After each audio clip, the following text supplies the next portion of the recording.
예배 시간이 됐습니다. 다 같이 묵상 기도드림으로 수요일 예배 시작하겠습니다.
하나님 아버지, 오늘도 변함없이 우리를 사랑하여 주셔서 하나님 앞으로 불러주시고 또 살아계신 하나님의 말씀을 듣고 주님으로부터 은혜를 받을 수 있도록 하여 주셨으니 참으로 감사드립니다.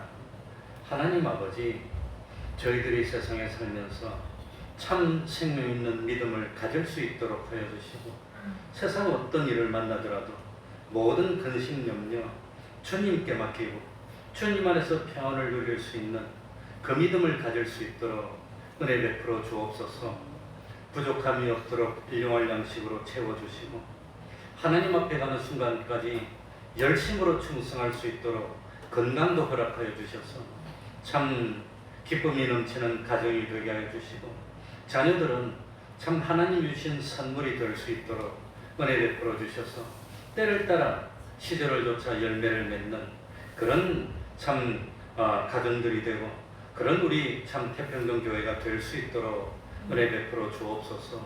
주님이 주장하시고 진리가 주장하시고 성령님의 감화 감동 하심이 주장하시는 그런 가정들이 교회가 될 수 있도록 은혜 베풀어 주셔서 참으로 하루하루 지날 때마다 믿음이 점점 성장하고 우리 하나님 기쁘시게 하는 열매를 주렁주렁 맺을 수 있는 저희들이 되게 하여 주옵소서. 날씨가 많이 더워졌습니다. 종들의 건강을 지켜주시고 참 이 더운 여름 속에서도 하는 일이 형통코 그 일을 통해서 하나님을 드러내기에 부족함이 없도록 하여 주옵소서. 주님의 말씀에 참 본면에 따라서 어떤 상황에서도 어떤 장소에서라도 하나님께 영광 돌리며 복음을 전파하고 우리 주님이 진정 하나님의 아들이시고 참 우리의 구세주이심을 말로 증거하고 우리 삶으로 증거하고 우리 인격으로 증거하는 복된 삶을 사는 저희들이 다 될 수 있도록 하여 주옵소서. 주님의 이름으로 모인 곳곳마다 하나님의 은총이 함께하여 주시기를 바라며 예수님 이름으로 기도하옵나이다. 아멘. 찬송 올리겠습니다.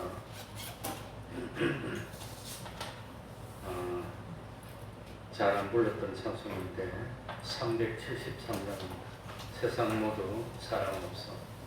373장입니다.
316장입니다. 목마른 자들아 316장입니다.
하나님의 말씀 사도행전 1장 12절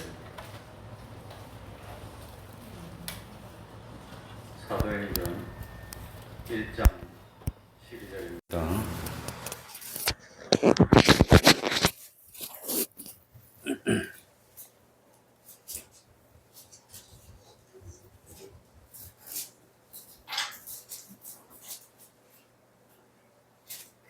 사도행전 1장 12절부터 15절까지를 제가 읽겠습니다.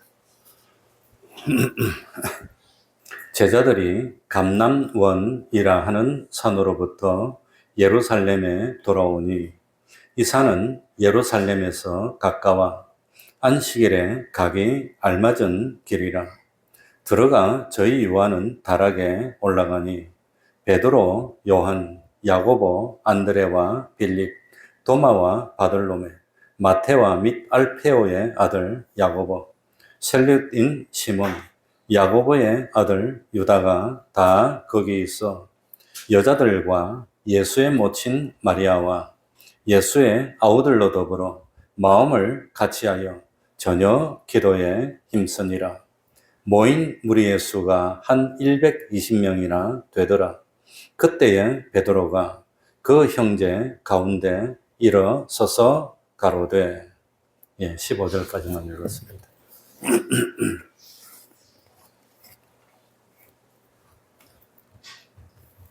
예수님은 성천하시면서 제자들을 예수님의 증인으로 삼으셨습니다.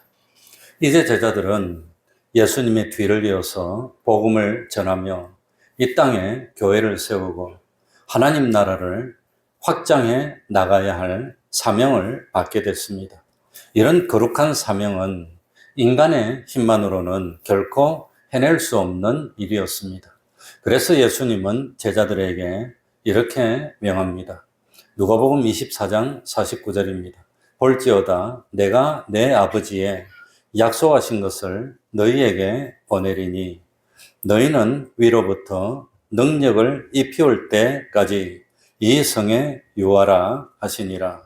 사도행전 1장에 나오는 그 말씀과 동일한 내용의 다른 버전입니다. 제자들은 아버지의 약속하신 성령님이 오시기까지 그 성, 예루살렘 성에 머물러야 했습니다. 제자들이 예수님의 증인이 돼서 복음 전파의 사명을 감당하기에 앞서서 성령의 세례를 받고 또 권능을 입기 위해서 예루살렘에 머물러야 했습니다. 바로 이 권능을 받기 위해서 제자들은 예루살렘을 떠나면 안 되었습니다. 오늘 본문의 말씀은 제자들이 예수님의 명을 순종해서 예루살렘을 떠나지 않고 기다리고 있는 모습을 보여주고 있습니다. 제자들이 예수님의 명령에 순종했기 때문에 제자들에게는 예수님이 말씀하신 대로 성령님이 임했습니다. 제자들에게 성령님이 임하자 권능을 받게 됐습니다. 그 결과 제자들은 예루살렘에서 온 유대에서 사마리아에서 땅끝까지 이르러 주님을 나타내는 기적 같은 사명을 감당하게 됐습니다. 예수님의 명에 순종했던 제자들의 모습이 오늘 우리들의 모습이 되기를 원합니다. 오늘 본문은 세 가지가 나옵니다. 첫 번째는 제자들이 감람산에서 예루살렘으로 돌아오는 과정, 또 그래서 참 성령을 기다리는 과정, 또 성령을 기다리는 사람의 숫자가 120명 정도라. 그러니까 오늘날 신약교회가 태동하는데 이 신약교회 멤버가 몇 명쯤 됐단 말이죠. 120명. 그 무리들이 시작해가지고 온 세계 기독교가 다 퍼지는 겁니다.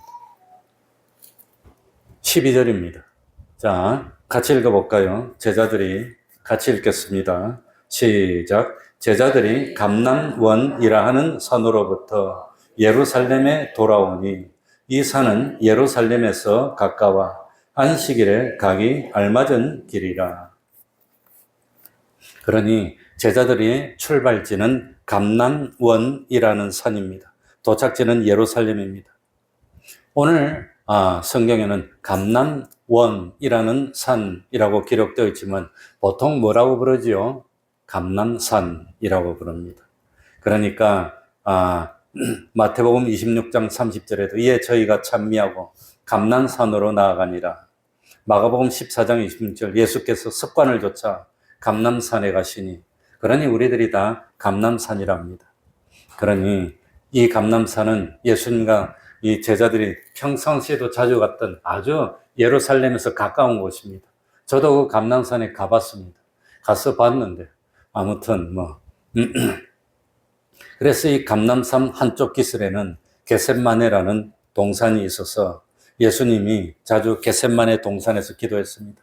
이 겟셋마네를 영어로 표현하면 뭐냐? 올리브 프레스입니다. 올리브 프레스가 뭡니까? 올리브 열매를 가지고 꾹 짜가지고 올리브 기름을 짜던 곳. 그런 뜻입니다. 그러니까 감남산은 예루살렘에서 동남쪽으로 쭉 뻗은 그런 산인데, 이 감남산 남쪽 기슭에 베단이라는 마을이 있었습니다.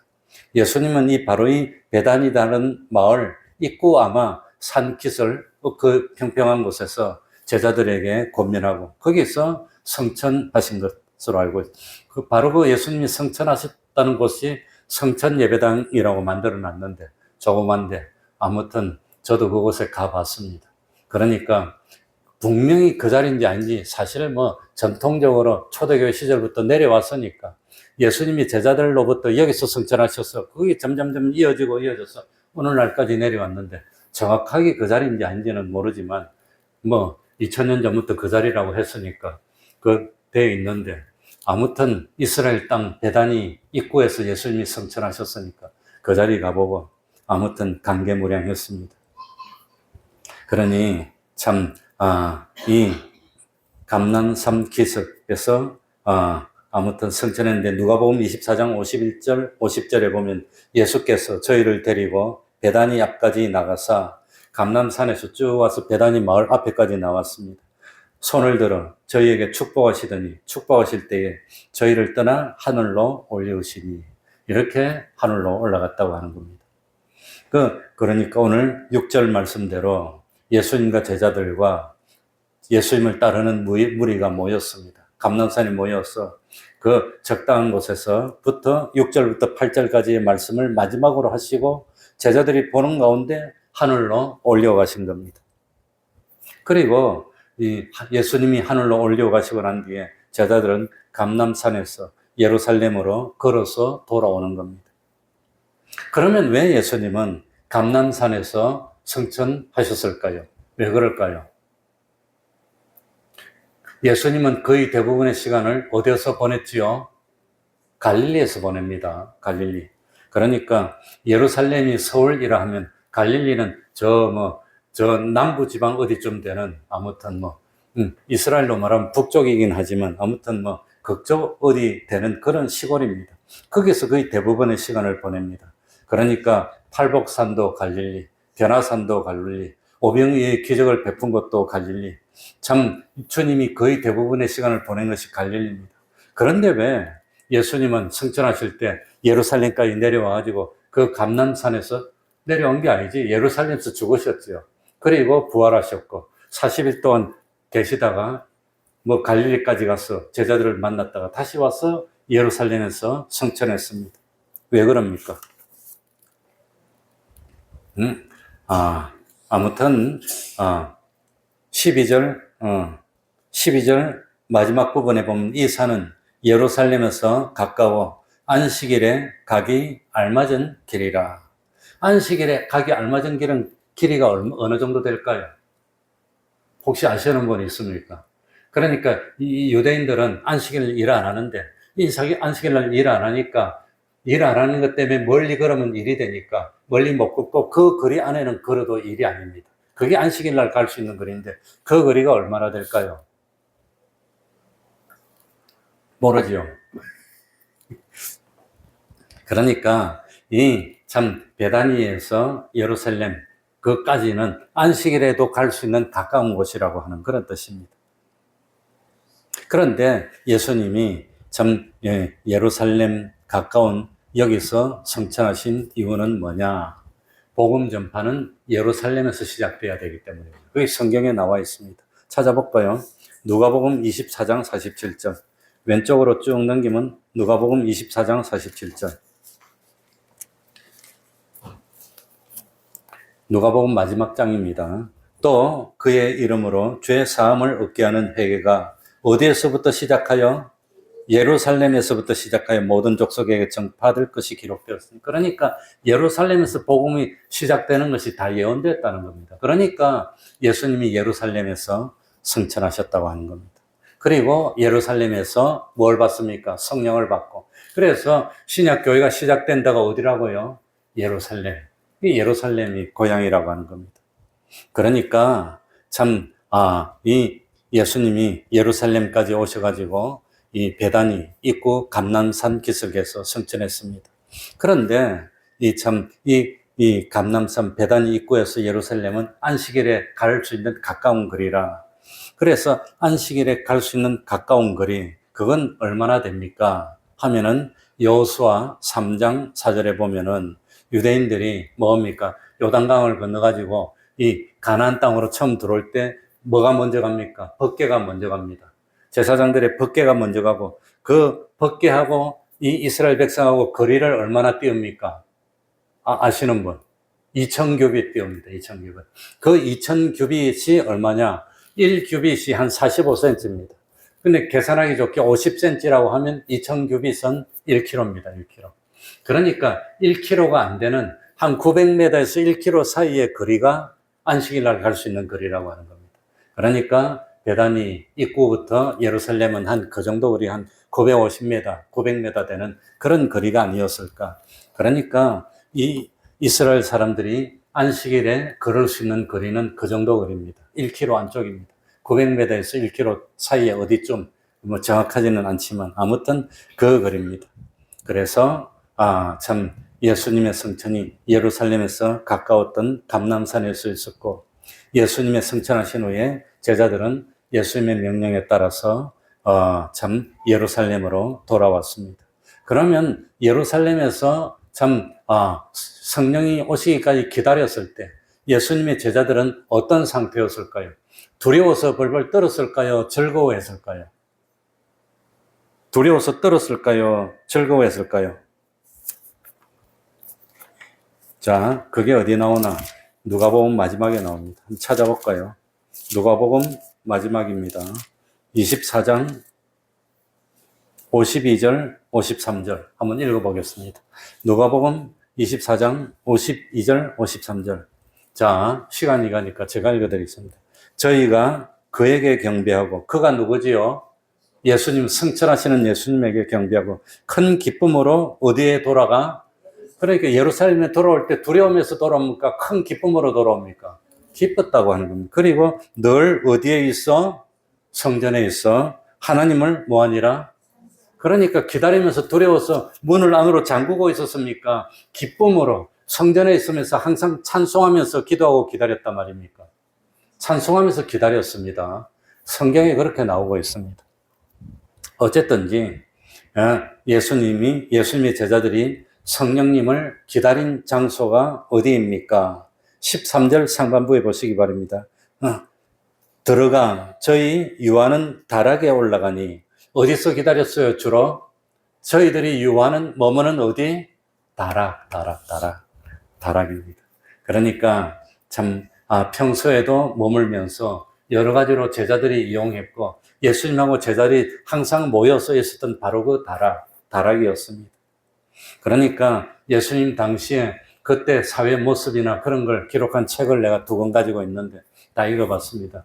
이 집들이 있는데 집집마다 다락이 있는데 2층입니다. 끝에서 보면 1층이고 안에서 보면 2층이고 그건 다락이 있다고 하는 겁니다. 그런데 참 이 다락은 위에 있으니까 길거리 가다가 문을 열어놓으면 1층은 보이는데 그거는 2층 같은 1층 같이 이렇게 지으면서도 딱 다락이 있으니까 다락은 바깥에서 노출이 안 되니까 그 참 조용하게 모임 갖기도 좋고 그렇다고 하는 겁니다. 그런데 이 다락은 어떤 다락이냐? 이 다락 앞에 영어로 보면 정관사 더가 붙었으면 바로 그 다락. 예수님도 알고 있고 제자들도 알고 있고 알만한 사람들은 다 말만 하면 아는 바로 그 다락. 오로지 세상에 하나밖에 없는 바로 그 다락. 정관사가 붙었다고 하는 겁니다. 그래서 예수님과 제자들이 예수님이 십자가에 못 박기 전에 마지막으로 만찬을 먹었던 바로 그 다락. 그 다락 누구의 다락이지요? 마가의 다락방이라고 하는 겁니다. 그 마가의 다락방이 지금은 없어졌지만 그 다락방이 있던 자리에 그대로 복원해가지고 다락이 있습니다. 복원해서 그 갔다 왔습니다. 그 다락이 있습니다. 그러니까 바로 그 다락에 근거로 삼고 거기서 있으면서 아마도 먹고 자고 또 낮에는 성전에 나가서 찬양하고 기도하면서 성령이 언제 오실까 기다리고 그랬다고 하는 겁니다. 그러니까 제자들이 처음에는 두려웠고 벌벌 떨었고 문을 안으로 잠궜지만 예수님이 부활하시고 며칠이 지났지요? 40일이 지났습니다. 그러니까 점점 두려움이 없어졌을 겁니다. 그리고 마지막에는 주님을 믿는 믿음, 부활의 소망이 다 생겼습니다. 그리고 보는 데서 주님이 성천하시는 겁니다. 얼마나 감개무량했을까 그런 생각이 듭니다. 그래서 주님이 그 당시는 기록에 의하면 머지않아서 주님이 오실 줄 알았답니다. 그러니까 있는 것도 다 팔고 공동생활을 하는, 왜? 좀 있으면 오시면 다 갈 건데 뭐 그런 식으로 생각했는데 얼마나 흘렀습니까? 2000년이 흘른 거예요. 그러니까 그 당시는 주님이 몇 달 안에 오실 줄, 뭐 그냥 금방 오실 줄 그렇게 생각한 겁니다. 그러고 기다리는데 그게 아니라 이 수많은 역사가 지나고 참 유대인들이 다 회개해야지, 돌이켜야지. 그러니까 참 아무튼 그 당시는 금방 오실 줄로 생각했다 그럽니다. 그러니까 참 누가복음 24장 52절 53절에 보면은 기쁨으로 예루살렘에 돌아서 성전에서 금방 오실 거니까 찬양하고 그러다가 주님의 말씀이 생각났습니다. 뭐가 생각났죠? 어디까지 이르러? 땅끝까지 이르러. 제자들이 못 가고 예루살렘 교회가 붕대니까 있으니까 핍박이 일어나고 다 흩어지고 결국은 12 제자들이 다 땅끝까지 가서 선교의 제물이 되고 기독교가 전파되고 이방인에도 전파돼야 될 거 아니에요. 그러니까 참 종교개혁이 일어날 때까지 지나야 되고 오늘날까지 있어야 되고 대한민국까지 기독교가 와야 되고 우리나라에 기독교가 들어온 지는 200년도 안 됐으니까 아무튼 그러니까 이 시간이 필요했는데 예수님 당시에 제자들은 그걸 몰랐던 겁니다. 금방 오실 줄 알았는데 그러지 않았습니다. 그리고 참 성령님을 기다리고 있던 사람들은 어떤 사람이었습니까? 여기 보니까 13절 하반부부터 14절에 보니까 쭉 제자들의 이름과 다른 사람이 나옵니다. 베드로, 요한, 야고보, 안드레, 빌립, 도마, 바돌로메, 마태 및 알프의 아들 야고보, 셀류틴 시몬, 야고보의 아들 유다가 다 거기에 있어. 야고보의 아들 유다가 누굽니까? 일부러 가룟 유다하고 구별하기 위해서 야고보의 아들 유다가 거기에 있었는데 이 유다는 별명이 뭘까요?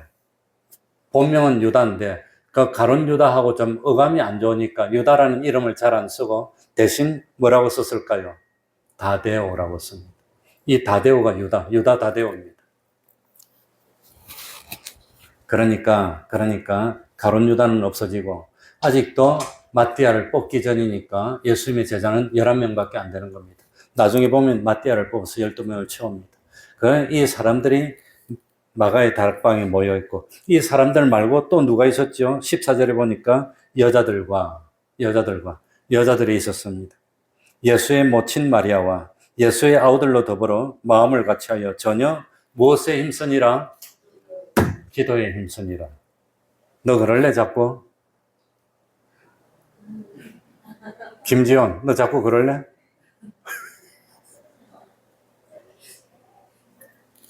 질투하는 하나님입니다. 저것이 집에서 엄마하고 아빠하고 이야기하면 꽉 그러고 자기하고 이야기하라고. 우리 애들도 다 그랬어, 어릴 때. 그러더니 벌써 그 나이가 됐어. 사람이 그러니까 자기 중심입니다. 자기만 바라보고. 엄마도 자기만 보고, 아빠도 자기만 보고. 희한해요. 자기만 보라 그래요. 우리 하나님은 하나님만 보라 그래요. 그러니까 여기서 제일 먼저 주목해야 될 사람이 누구냐? 누구도 성령님이 오기를 기다리면서 기도했죠. 누구도 여기 예수님의 11 제자들 말고 나머지 사람 중에서 제일 참 먼저 나오는 사람이 누굽니까? 14절에 여자들과 예수의 모친 마리아. 왜 여기 그 하필 많은 사람 가운데 120명이나 됐는데 예수님의 모친 마리아를 왜 기록했을까요? 왜 그랬을까요? 우리들에게 가르쳐 주기 위해서 나중에 이 마리아를 우상시 해가지고 천주교에서는 마리아를 보통 인간이 아닌 신의 경지까지 높여버립니다. 그래가지고 마리아는 무수태, 아이도 낳지 않고 참 사람하고 결혼했는데 뭡니까? 부부관계도 갖지 않고 거룩하게 살았다고. 안 그러면 거룩하게 안 되는 건가? 천주교는 그래 주장합니다. 그래서 마리아 무수태설을 줘. 그게 뭐냐? 마리아는 아이를 낳아.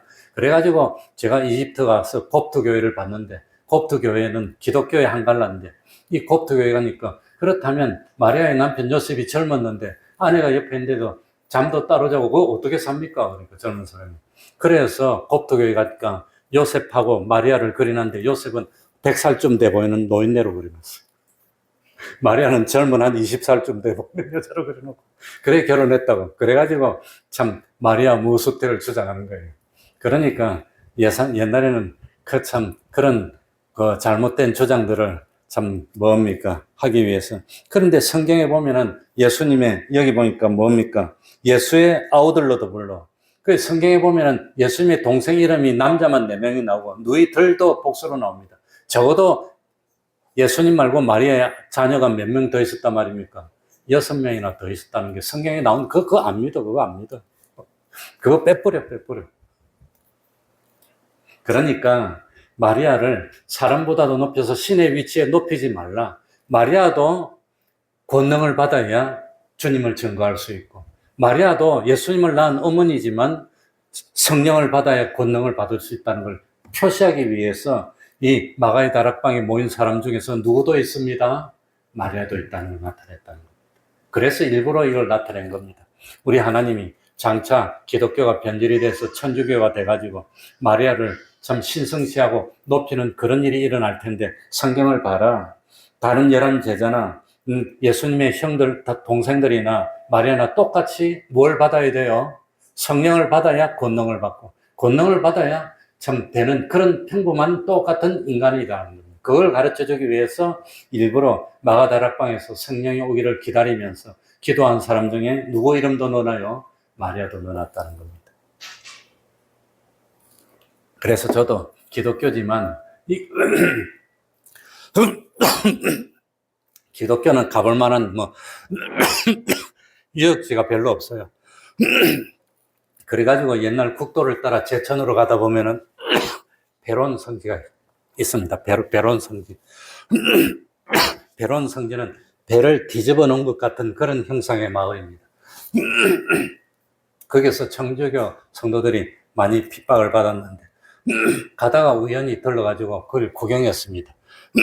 거기 가보면은 십자가에 매달린 예수님 동상도 있고 천주교 박해받은 사람들도 있고, 옛날에 그 천주교 믿다가 순교당하고 마지막에 뭡니까 그때 순교당했던 사람들이 순교할 때 어떻게 했나, 나무 막대기 길쭉한 거 있잖아요. 한 7, 8m 되는 10m 되는 거 그런 걸 3개 이상 엮어가지고 위에를 묶습니다. 그럼 이렇게 되잖아요. 그 밑에 순교할 사람을 무릎 꿇고 앉히고 뒤로 손을 묶고 머리를 당기가지고 묶어갖고 이렇게 해서 위에 딱 묶어서 꼼짝 못하게 그러면 이래가지고 앉아있으면 이렇게 돼 있으면 목을 탁 치는 겁니다. 그런 것도 있고, 그러면서 거기를 쭉 보고 있는데 수녀님이 오더니 내가 이렇게 유심히 보니까 마음에 들었던 모양이에요. 같이 기도하자. 여기 들어와서 기도하면 응답도 잘 된다고. 그러면서 들어가자고 한 게 마리아를 섬기는 집이더라고. 그래서 난 여기 안 들어간다니까. 예수님의 어머니니까 괜찮다고 가서 기도하자고 그러더라고. 그러니까 그 사람들은 마리아의 이름으로 기도하면 마리아가 응답해서 이루어준다는 겁니다. 그런데 그건 잘못됐다는 겁니다. 그리고 누가복음 2장 22절부터 24절에 보면 마리아도 예수님을 출산한 후에 레위기 12장에 기록된 규례대로 따라서 8일 만에 성전에 가서 뭘 드리지요? 속죄제를 드립니다. 속죄제. 그러니까 마리아도 하나님의 위치가 아니라 하나님 앞에 죄를 범해서 속죄제를, 제사를 드려야 되는 사람이라는 걸 가르쳐주고 있다고 하는 겁니다. 그러니까 마리아를 섬기는 것은 올바른 일이 아니라는 것을 여기 성경을 보면서 반박할 수 있어야 됩니다. 성경에 보세요. 예수님이 성천하시면서 권능을 받지 않으면 주님을 증거할 수가 없는데 그런데 권능을 받기 위해서는 성령님을 받아야 되고, 성령을 받기 위해서 기다리는 사람 중에 누구도 있습니다. 마리아도 있습니다. 예수님의 동생들도 있습니다. 그러니까 예수님의 동생들도 처음에는 예수님을 안 믿었습니다. 똑같은 형제들인데 어느 날 짱 내가 하나님의 아들이니라 그렇게 형 보고 이리 됐다. 형 요거 됐다. 그러니까 어떻게 믿어요? 그런데 예수님이 죽었습니다. 아마 형제들이 와가지고 다 아마 시신을 확인하고 그랬을지 몰라. 그랬을 것 같아요. 그리고 시신 묻는 것도 다 봤을 것 같아요. 그래가지고 형 죽었다고 끝난 줄 알았는데 부활해가지고 나타나는 겁니다. 그랬더니 그 예수님의 동생들이 뭡니까? 예수님을 형으로 부르지 않고 주님이라고 부릅니다. 저 사람은 하나님의 아들이야. 우리 주님이야. 그래서 그전에는 형 했는데 30년을 형 하고 따라다녔는데 그때부터는 형이라고 못 부릅니다. 주님이라고 부르는 겁니다. 그러니까 예수님의 육신의 동생들도 예수님을 진실로 누구로 믿었단 말입니까? 하나님의 아들로 믿었다는 겁니다. 주님이라고 부릅니다. 그래서 참, 원래는 믿지 않았지만 예수님의 육신의 동생 중에서 제일 큰 동생인 야고보가 야고보서를 기록하고 예수님의 육신의 동생 중에 유다가 유다서를 기록했다는 겁니다. 다 믿고 예수님의 동생들도 여기 있죠. 아우들도 성령을 받았습니다. 권능을 받았습니다. 그리고 예수님을 증거하는 사람이 되어서 야고보서도 기록하고 유다서도 기록하고 예수님의 어머니도 아마 성령의 권능을 받아서 예수님을 증거하는 일을 하지 않았을까. 그런데 중요한 것은 사도행전 1장 14절 이후에 신약성경 그 어디에서도 마리아에 대한 이야기가 안 나옵니다. 끝입니다. 왜 그러냐? 마리아도 똑같은 인간이라는 겁니다. 그래서 그 이야기는 나오지는 않습니다. 마리아가 뭐 특별한 위치에 있었으면 그 다음에 마리아께서 뭐 이런 게 나올 건데 하나도 안 나옵니다. 안 나온다고 하는 겁니다. 그리고 제자들은 성령님을 기다리면서 뭐라고 했었지요? 14절 하반절에 나오는 대로 뭡니까? 마음을 같이하여 전혀 무엇에 힘쓰니라? 기도에 힘썼다고 하는 겁니다. 기도에. 그러니까 기도하면서 그 옛날 사람들은 모이면 기도하는 겁니다. 흩어지면 뭐 하지요? 전도하는 겁니다. 이게 일이었다는 겁니다. 이게 모이면 기도하고 참 능력을 받고 흩어지면 전도하고 교제하고 그랬다고 하는 겁니다. 그러면 15절에 보면은 모인 그 마가의 다락방에 모인 사람의 숫자가 몇 명이었죠? 120명입니다.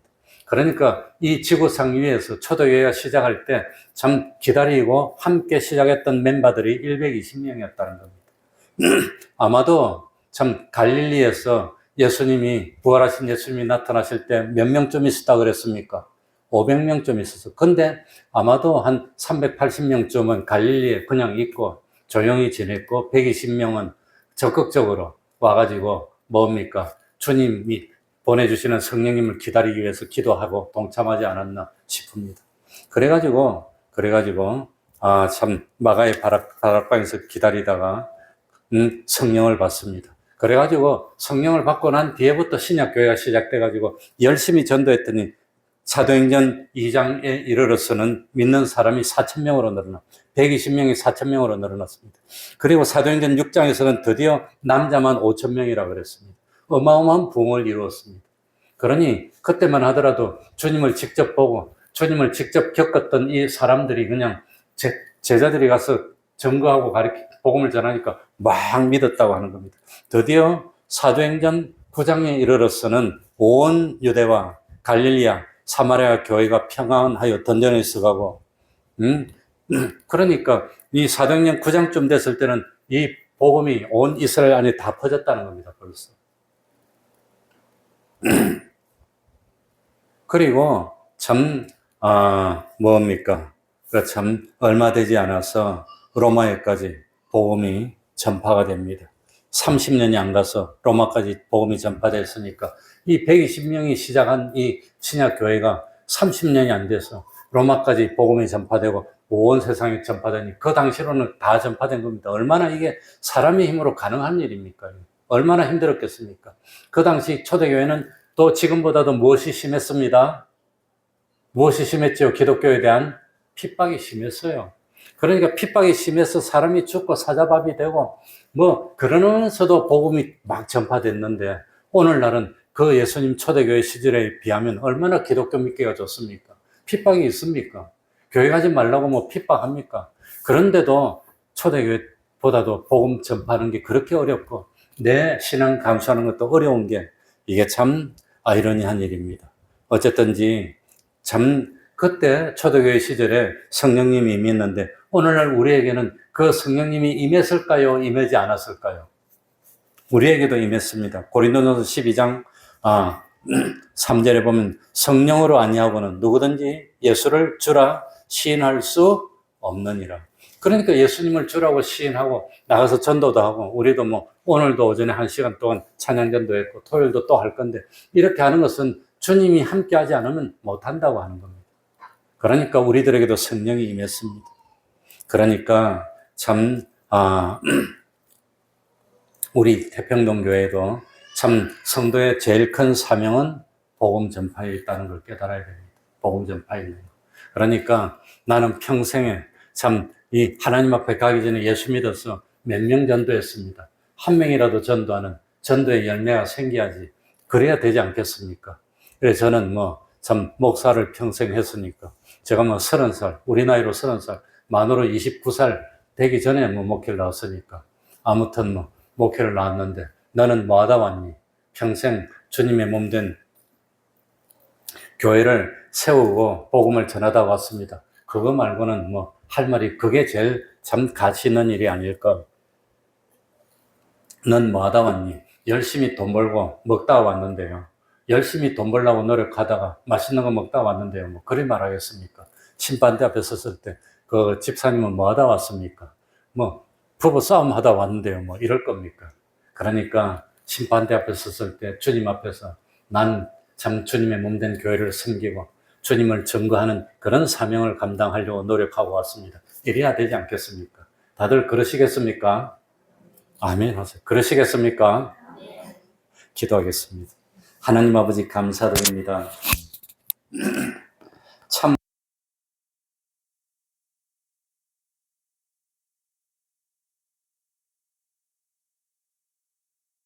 사랑하여 주셨습니다. 부활하여서도 우리를 사랑하여 주셨습니다. 친구를 위하여 목숨을 버리면 이보다 더 큰 사랑이 없다고 하는데 주님은 진정한 우리의 친구가 돼서 나를 위해 생명을 주신 분입니다.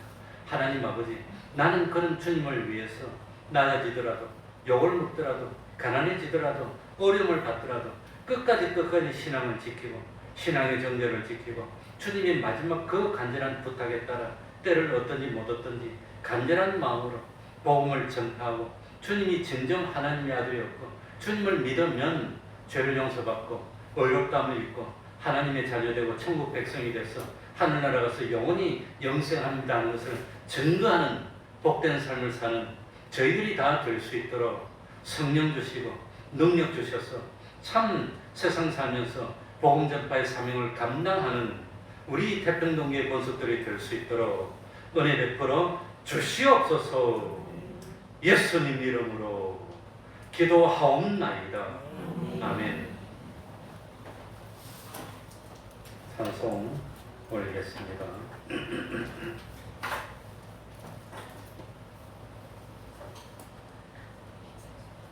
찬송가 268장입니다. 온 세상을 위하여 268장입니다. 주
7월 6일 주일에 맥주 강사들인데 제가 광고를 못했습니다. 그러니까 이 준비하면서 6월달 다니는 것도 7월달 한번 넘겨봤었는데 그걸 안 넘겨봤어. 그래서 뒤에 그 맥주 강사 목표는 갖다 놨는데 헌금은 그냥 다음 주에 하시든지 그 다음 주에 하시든지 하시고 그냥 다음 주를 맥주 강사들로 보내도록 그렇게 하겠습니다. 그러니까 양해해 주시기 바랍니다. 그러면 주기도문으로 예배를 마치도록 하겠습니다. 하늘에 계신 우리 아버지여, 이름이 거룩히 여김을 받으시오며 나라의 임하옵시며 뜻이 하늘에서 이루는 것 같이 땅에서도 이루어지이다. 오늘날 우리에게 일용할 양식을 주옵시고 우리가 우리에게 죄 지은 자를 사하여 주는 것 같이 우리 죄를 사하여 주옵시고 우리를 시험에 들게 하지 마옵시고 다만 알겠어 구하옵소서. 대개 나라와 권세와 영광이 아버지께 영원히 있사옵나이다. 아멘.